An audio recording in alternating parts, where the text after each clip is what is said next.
ASMR, and welcome to my very first video. If you like ASMR, if you like people who are terrible at ASMR, if you like reading videos, as I do, you're in the right place. I'm a Northern English guy, Northeastern English guy, from the UK, obviously, Northeast England, I've just said, sorry. Attempting to read books to you. Hope you like it. Sorry, I don't know about monetizing, and to be honest, this is really low budget. Nothing, no money. So I'll be reading as my very first book, Hunter S Thompson's Fear and Loathing in Las Vegas. I've decided I'll read the entirety of part 1 in this video, and then we will read part 2 another time. It's only a very short book.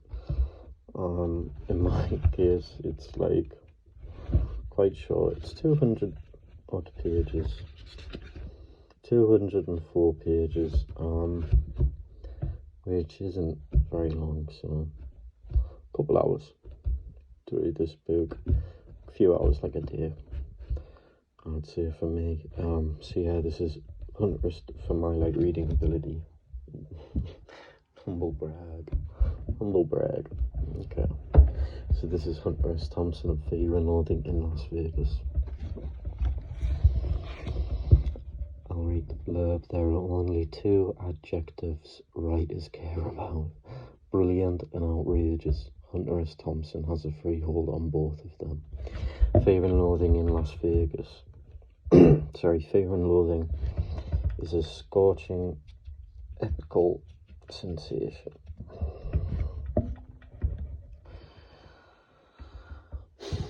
That's very nice comments from Mr. Tom Wolfe. Tom Wolfe said that. Sorry, it's very warm. Let me get some sips of water.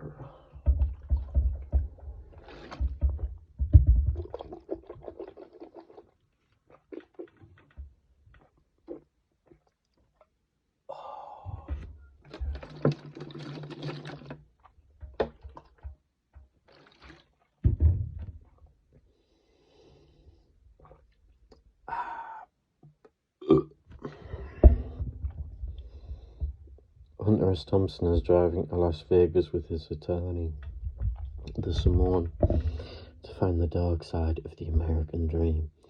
Roaring down the desert highway from Los Angeles, they realise there's only one way to go about such a perilous task.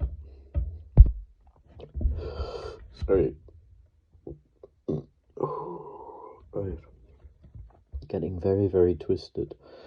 Armed with a drug arsenal of stupendous proportions, the duo engage in a manic, surreal tour of the sleaze capital of the world. The perilous task. Chemically enhanced confrontations with the casino operators, police officers, and assorted middle Americans have a hallucinatory humour and nightmare terror. Righteously funny, daringly original, and dead serious at its core. Fear and Loathing in Las Vegas is a classic statement on the collapse dream of the American 60s. Okay, so I'm very sorry about that. I'll put my glasses on. Hang on. Just a sec.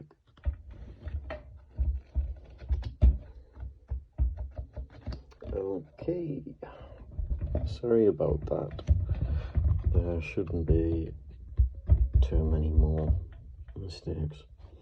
As I said, this is Hunter S. Thompson, Fear and Loathing in Las Vegas. Hunter S. Thompson was born in Louisville, Kentucky in 1937 and died in Colorado in 2005. A full-time writer and journalist, he contributed regularly to a wide variety of publications, but is probably best known for his work as national affairs correspondent for the Rolling Stone, in which Fear and Loathing in Las Vegas and Fear and Loathing on the Campaign Trail 72, also published by Harper Perineal, originally appeared. Ooh, that was a mouthful.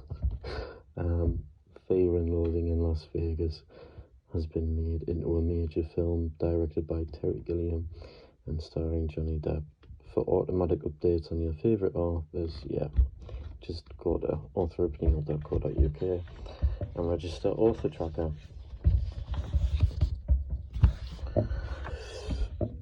By the same author, so maybe we'll check these out in the future. Hell's Angels, Fear and Loathing on the Campaign Trail 72, The Great Shark Hunt, The Curse of Lono, Generation of Swine, Hunter S. Thompson, Fear and Loathing in Las Vegas, A Savage Journey to the Heart of the American Dream, illustrated by Ross Stedman. To Bob Geiger, I don't know, for reasons that need not to be explained here, and to Bob Dylan for Mr. Tambourine Man. I love Bob Dylan, as I think we all should. We should all like his terrible singing voice.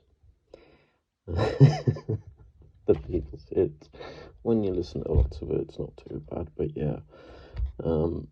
Miss Tambourine Man's a decent song. I liked The Basement Tapes, and Teaser Age is really good. I Shall Be Released, Nina Simone's cover, is also good. So yeah.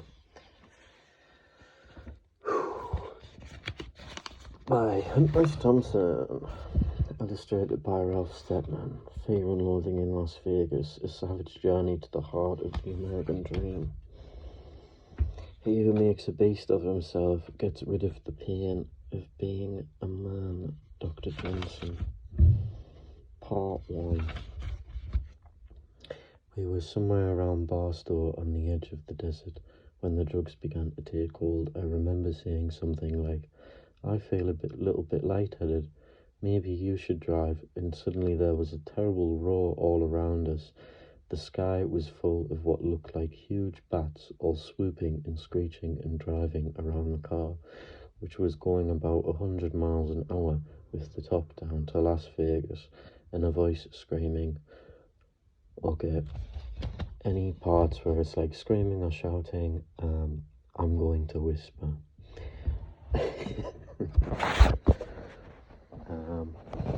Just for the fact that this is an ASMR video, and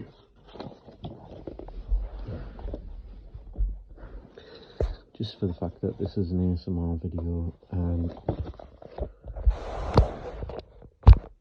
I don't think it would be appropriate to shout, Holy Jesus, what are these goddamn animals? Then it was quiet again. My attorney had taken his shirt. My attorney had taken his shirt off and was pouring beer on his chest to facilitate the tanning process. What the hell are you yelling about? Oh, what the hell are you yelling about? He muttered, staring up at the sun with his eyes closed and covered with the wraparound Spanish sunglasses. Never mind, I said. It's your turn to drive. I hit the brakes and aimed the great red shark towards the shoulder of that highway. No point mentioning those bats. I thought the poor bastard will see them soon enough. It was almost noon and we still had more than 100 miles to go. They would be tough miles. Very soon I knew we would oh Jesus, sorry. Very soon I knew we would both be completely twisted. But there was no going back and no time to rest. We would have to ride it out. Press registration for the fabulous Mint 400. was already underway, and we had to get there by 4 to claim our soundproof suite. A fashionable sporting magazine in New York had taken care of reservations along with huge red Chevy convertible we just rented off a lot on the Sunset Strip. And I was, after all, a professional journalist, so I had an obligation to cover the story for good or ill.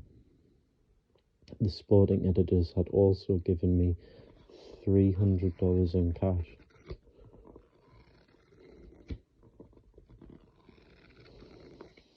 Most of which was already spent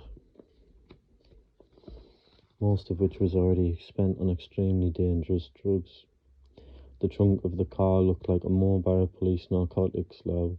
We had 2 bags of grass, 75 pellets of mescaline, 5 sheets of high-powered blood acid, a salt shaker, half full of cocaine, and a whole galaxy of multicoloured uppers, downers, screamers, laughers, and also a quart of tequila, a quart of rum, a case of Budweiser, a pint of raw ether, and 2 dozen amyls. Jesus Christ. Jesus, man. Okay, if I find things funny, I'm going to laugh. Find it hard to keep a straight face. All this had been rounded up the night before in a frenzy of high-speed driving all over Los Angeles County.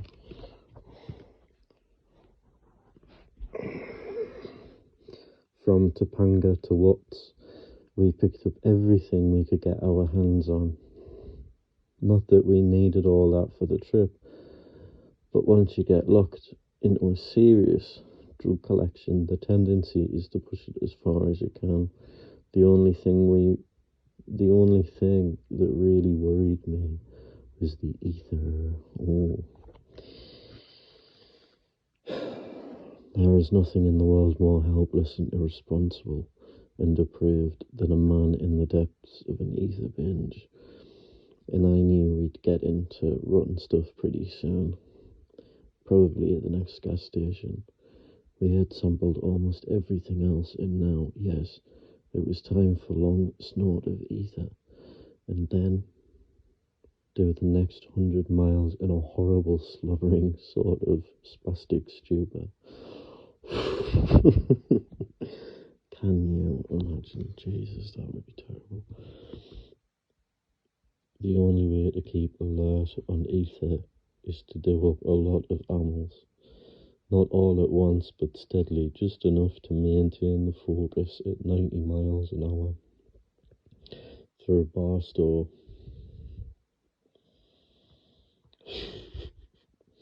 Sorry. Man, this is the way to travel, said my attorney. He leaned over to turn the volume up on the radio, humming along with rhythm section and kind of moaning the words. Okay, sorry.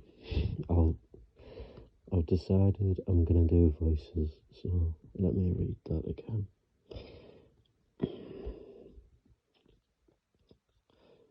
Man, this is the way to travel, said my attorney. He leaned over to turn the volume up on the radio, humming along with the rhythm section and kind of moaning the words. One took over the land, sweet Jesus, one took over the land. One took, you poor fool. Wait till you see those goddamn bats. I could barely hear the radio, slumped over on the far side. Of the seat, grappling with a tape recorder turned all the way up on Sympathy for the Devil. That was the only tape we had, so we played it constantly. And over and over. It's a kind of demented counterpoint of the radio, and also to maintain our rhythm on the road, a A constant speed is good for gas mileage, and for some reason that seemed important at the time indeed. On a trip like this, one must be careful about gas consumption. Avoid those quick bursts of acceleration that drag blood to the back of the brain.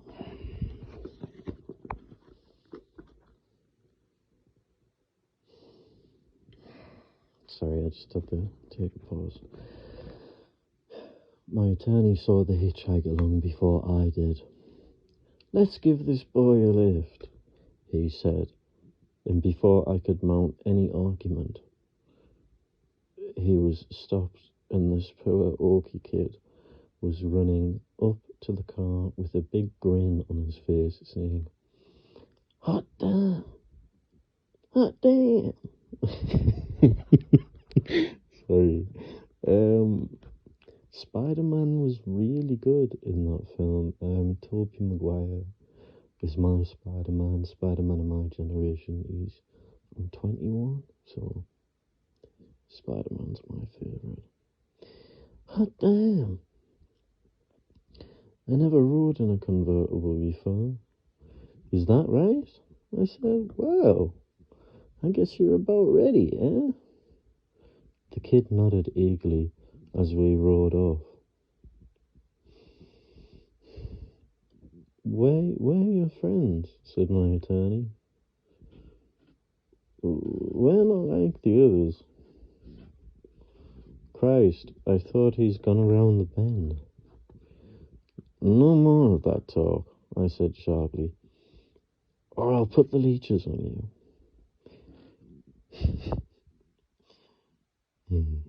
He grinned, seemingly to understand. Luckily, the noise in the car was so awful between the wind and the radio and the tape machine that the kid in the back seat couldn't hear a word we were saying. Or could he? How long can we maintain, I wondered. How long before one of us starts raving and jabbering at this boy? What will you think then? The same lonely desert was the last known home of the Manson family. Sorry. The same lonely desert was the last known home of the Manson family. Will he make that grim connection? Will he make that grim connection when my attorney starts screaming about those bats in huge manta rays coming down on the car? If so, well, we'll just have to cut his head off.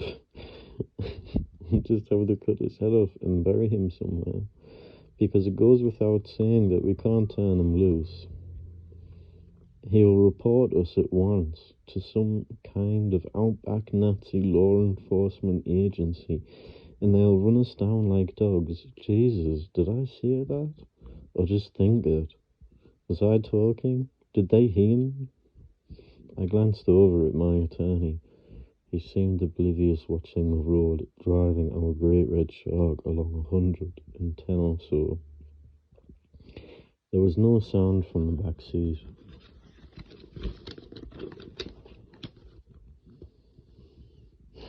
Maybe I'd have a chat with this boy. I thought, perhaps if I explain things, he'll rest easy. Of course, I leaned around in the seat and gave him a fine big smile, admiring the shape of his skull. "By the way," I said, "there's one thing you should probably understand." He stared at me, not blinking. Was gritting his teeth? Was he gritting his teeth? "Can you hear me? Can you hear me?" I yelled. He nodded. "That's good," I said, "because I want you to know that we're on our way to Las Vegas to find the American dream." I smiled. "That's why we rented this car. It was the only way to do it. Can you grasp that?" He nodded again, but his eyes were nervous. He nodded again, but his eyes were nervous. He nodded again, but his eyes were nervous. want you to have all the background, I said, because this is a very ominous assignment with overtones of extreme personal danger. Hell, I forgot all about this beer. You want one? He shook his head. How about some ether? I said. What? Never mind. Okay, sorry. He shook his head. How about some ether? I said. What? Never mind. Let's get right to the heart of this thing.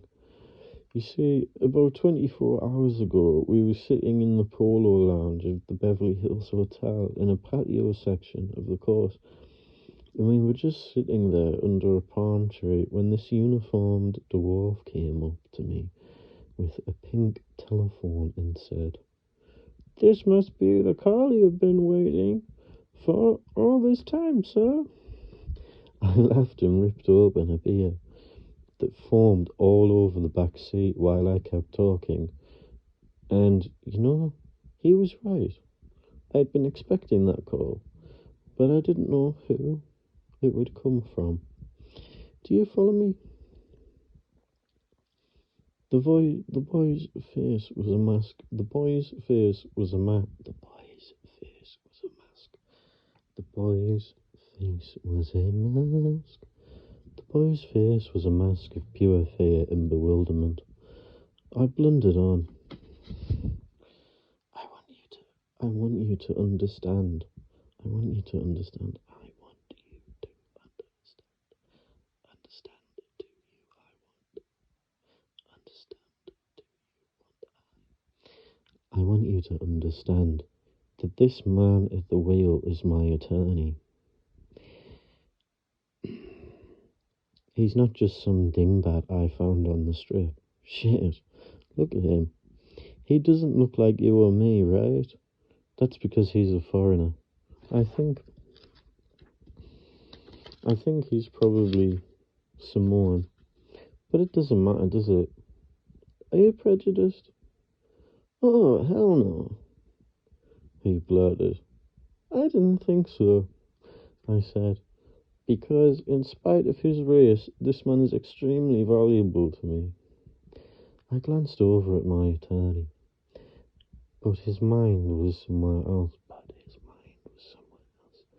But his mind was somewhere else.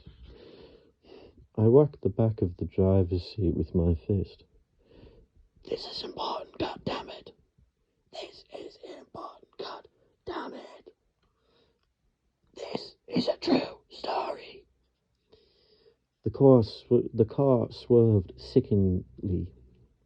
The car swerved sickeningly.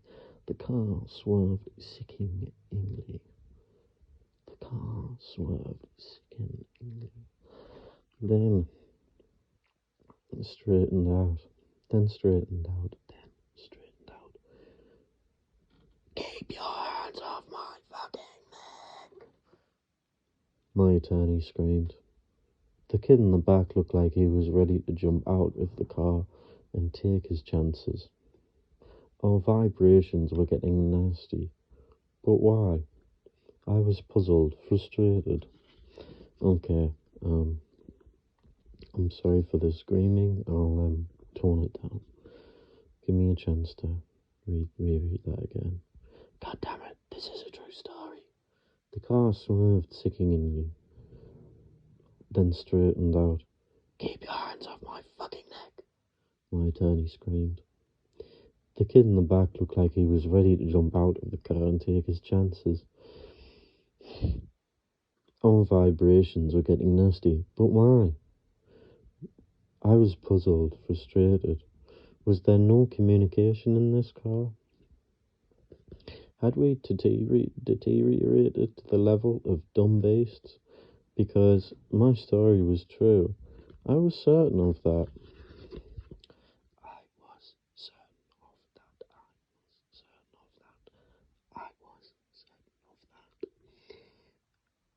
And it was extremely important. I felt for the meaning of our journey to be absolutely clear. We'd actually been sitting there in the polo lounge for many hours, drinking Singapore slings with mezcal on the side and beer chasers. And when the call came, I was ready. The dwarf approached our table cautiously, as I recall. And when he handed me the pink telephone, I said nothing, merely listened, and then I hung up, turning to face my attorney. That was headquarters, I said. They want me to go to Las Vegas at once and make contact with a Portuguese photographer named Lacerda. I don't know that name, sorry. Lacerda.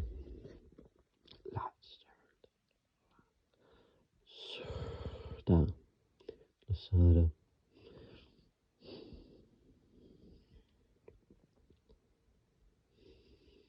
He'll have the details. All I have to do is check into my suite, and he'll seek me out. My attorney said nothing for a moment.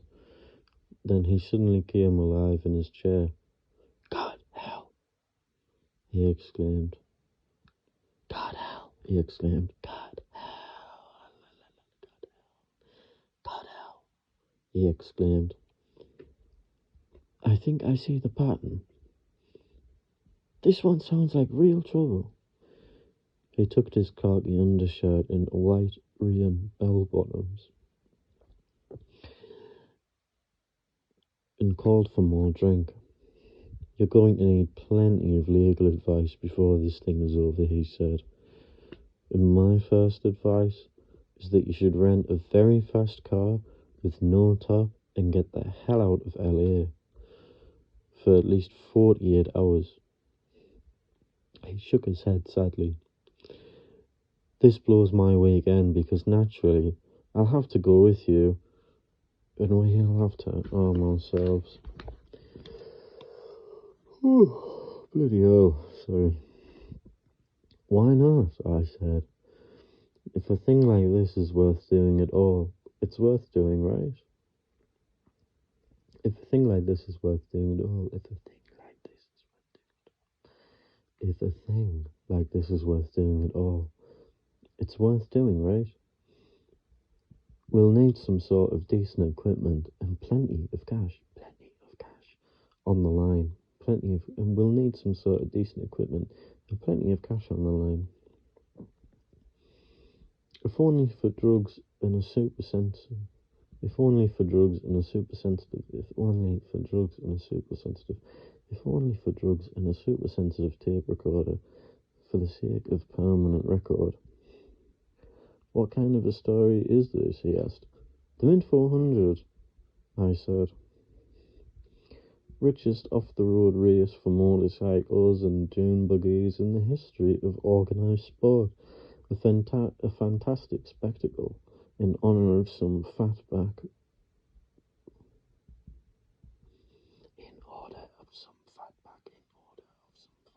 In order of some fatback Gresso named Del Webb,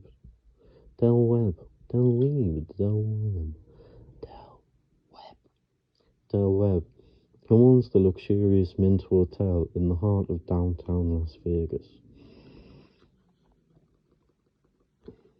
At least, that's what the press release says. My man in New York. At least, that's what the press release says. My man in New York just read it to me. Well, he said, as your attorney, I advise you to buy a motorcycle. How else can you cover a thing like that righteously? How else can you cover a thing like this righteously? No way, I said. Where can we get a hold of a Vincent Black Shadow? What's that? A fantastic bike, I said. The new model is something like 2,000 cubic inches, developing 200 brake horsepower at 4,000 revolutions per minute. on a magnesium frame with 2 styrofoam seats and a total curb weight of exactly 200 pounds. That sounds about right for this gig, he said. It is. I assured him, the fucker's not. The fucker's not. The fucker's not much for turning, but it's pure hell on the straightway. But it's pure hell. But it's pure hell. But it's pure hell on the straightway. It'll turn out on the F111 until takeoff. Takeoff? He said. Can we handle that much talk, you? Absolutely, I said. I'll call New York for some cash. I'll call New York for some cash.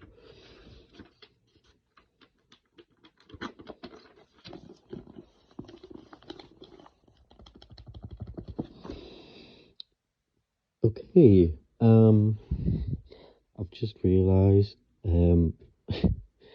my phone has limited. Sorry, let me retell you this again.